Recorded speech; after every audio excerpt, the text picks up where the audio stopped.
नमस्कार साथीहरू। आज म तपाईहरुलाई पानीपुरी कसरी बनाउने भन्ने कुरा सिकाउने गइरहेको छु।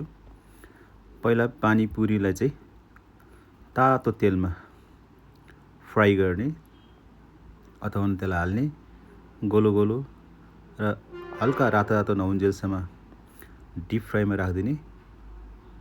यसरी अलिअलि रातो रातो हुन थालेपछि त्यो पानीपुरीलाई चाहिँ निकालेर भाँडामा खनाउने। यसरी भाँडामा खनाउँदाखेरि यो सेलाउँछ।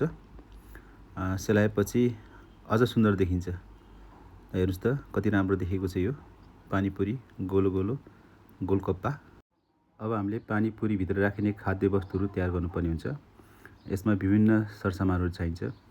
जस्तै हामीलाई आलु चाहियो, आलु उसिनेको आलु चाहियो, त्यसलाई नङ्गाउनु पर्ने हुन्छ, त्यसलाई मुस्ने हो हामीले। त्यस्तै गरी हामीलाई पानी चाहियो।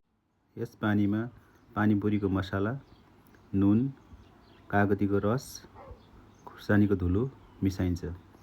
त्यस्तै गरी अर्को आवश्यक वस्तु भनेको पानीपुरी भित्र राख्ने जुन खाद्य पदार्थ छ, जसमा हामीले चाहिँ काटेको प्याज, खुर्सानी, चाउचाउ, आलु, नुन लगायत अन्य खाद्य पदार्थहरू राखेर मोल्छौँ, मुस्छौँ।